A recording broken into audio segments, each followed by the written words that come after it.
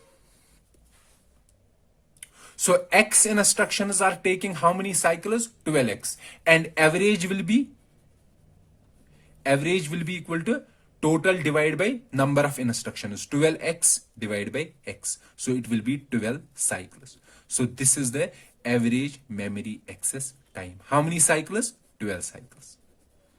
In the first case, what was the average memory cycle time? 100 cycles. But here we have decreased this to 12 cycles. Okay.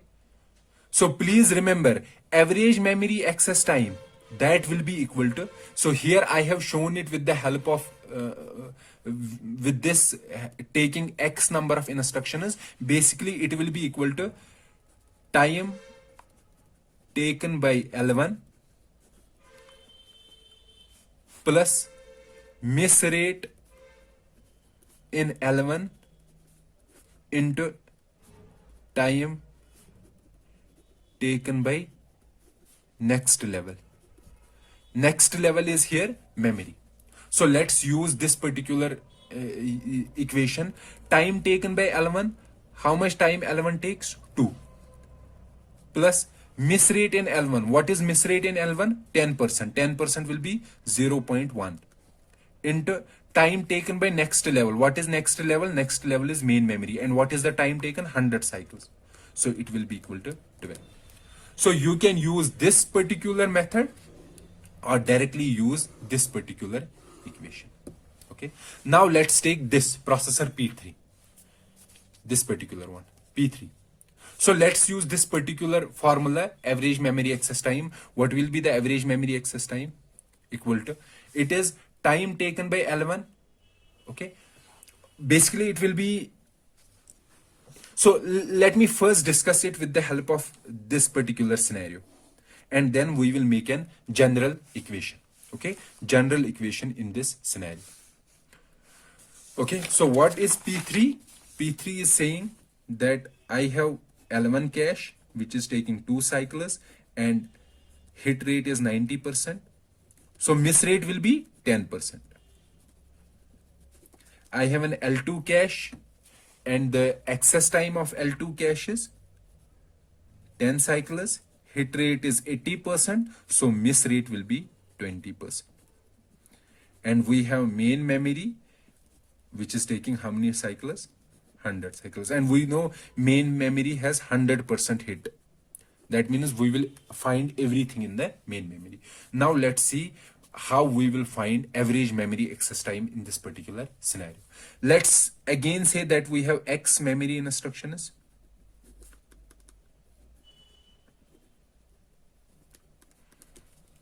Okay, so we have like this. We have L1, then we have L2, then we have main memory. Fine.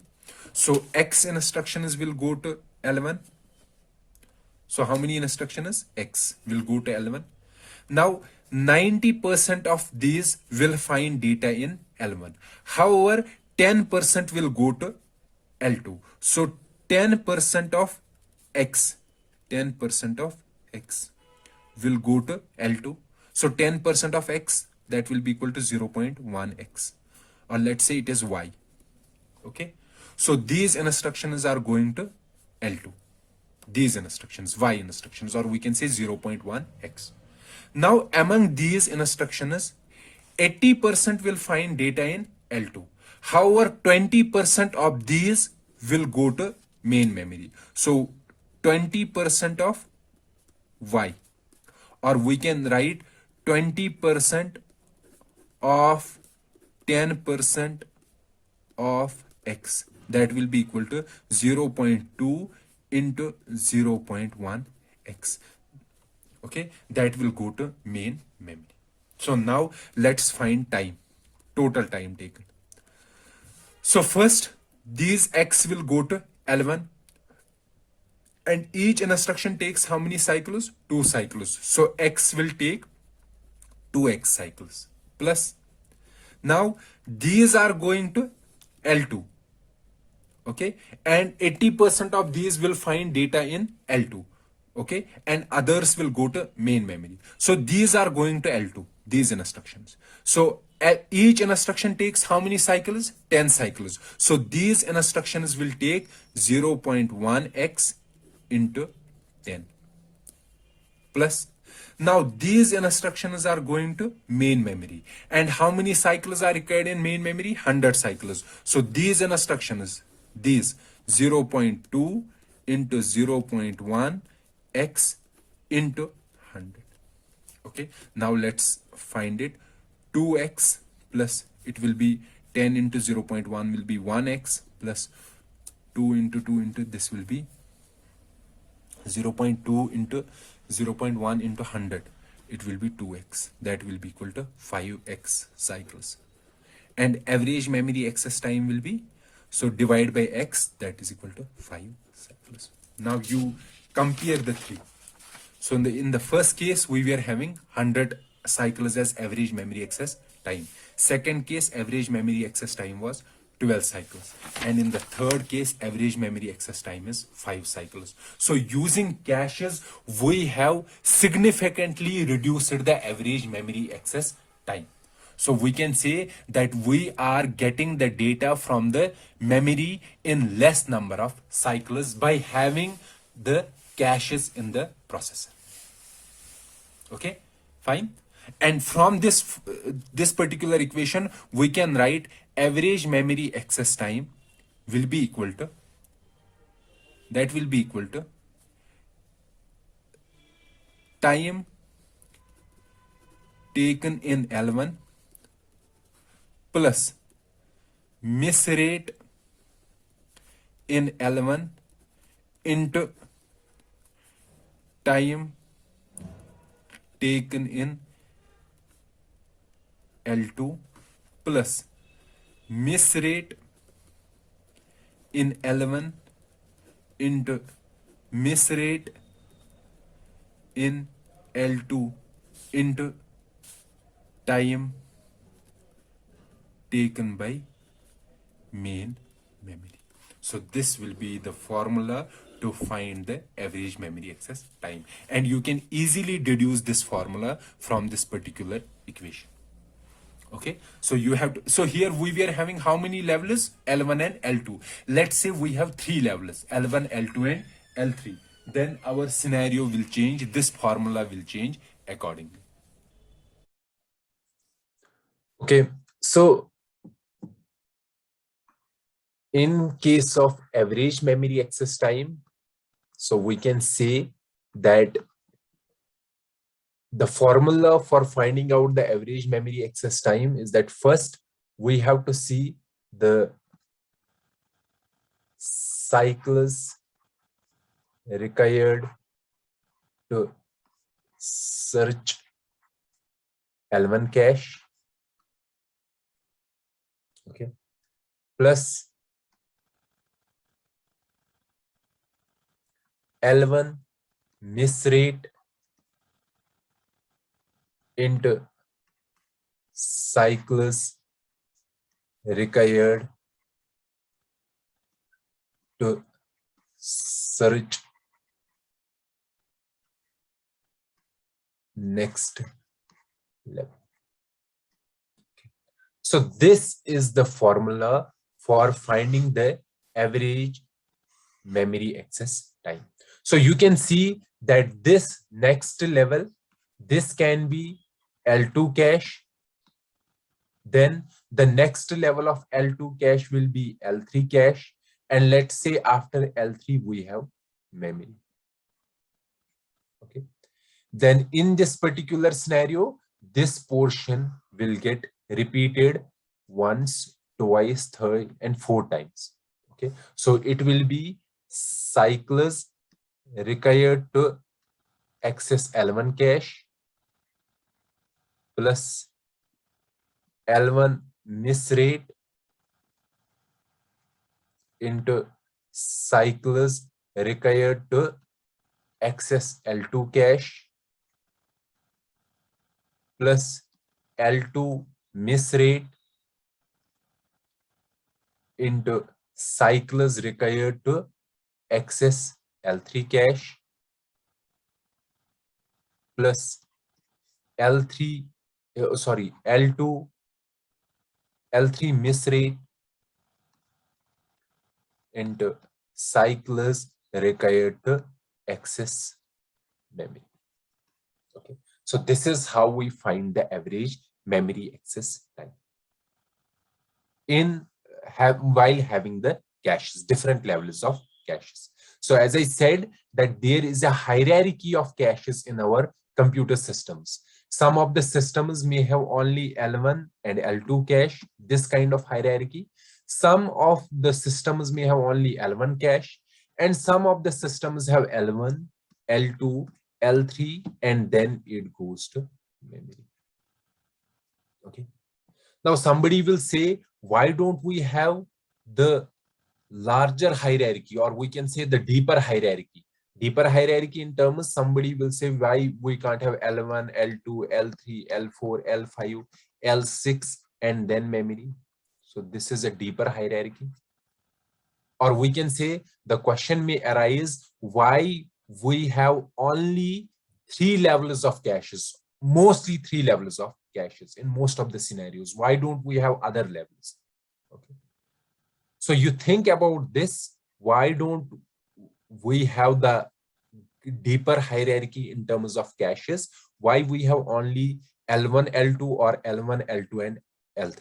Okay, so you have to think about this scenario and answer your, we can say, what do you think about this? You can answer that in the comments section. Okay. So with this, I will stop the discussion about the caches. But before stopping this particular lecture, let me summarize what we have discussed in this particular lecture. Okay. So the 3 important things that we discussed, the first part was need of on-chip and off-chip memories.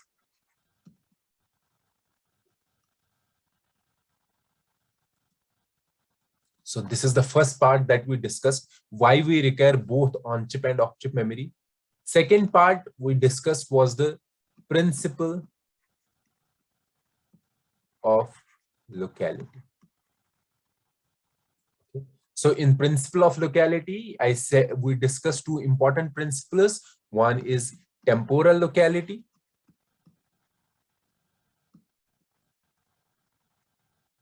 and the second part was spatial locality.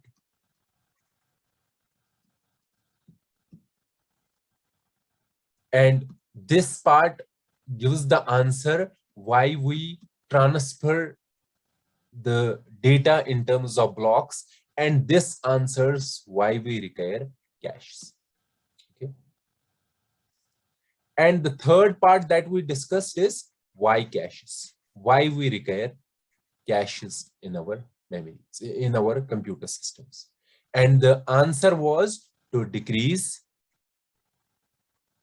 average memory access time. And we also gave you the formula for finding the average memory access time. So this was all about this particular lecture, these 3 things. Now, as in this particular lecture, I said that we have to understand the important things. What are the important things related to the memory? First, we have to understand the concept of mapping.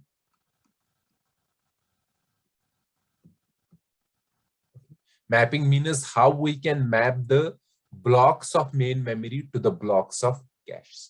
Second, we also said we have to discuss about the replacement strategies, how we can replace blocks in the caches. Third, we have to discuss about the types of misses. What are the different types of misses that can occur in the cache memory? Because we always want to decrease the misses. Okay, so what are the different types of misses that can occur in the caches and how we can handle those misses? So these are 3 important concepts that we have to discuss related to the caches. There is another concept called cache coherence.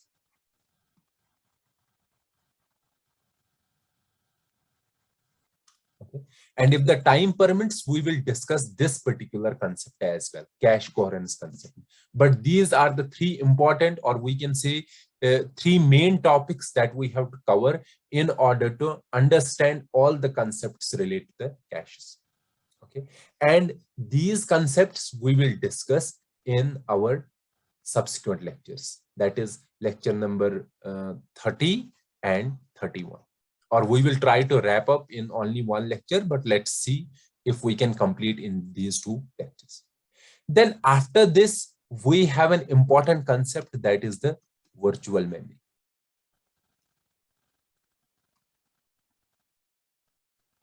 Okay, as I already said, the main aim of this technique, this virtual memory, is to handle large programs and share memory among programs. Okay. So this virtual memory will also be discussed in this particular lecture series from lecture number 32 onwards. Okay. So this will be the complete scenario that we will follow in the subsequent lectures. So let me stop this particular video here. Let's meet in the next lecture where we will start the discussion about the mapping techniques. So let's meet in the next lecture. Till then, goodbye.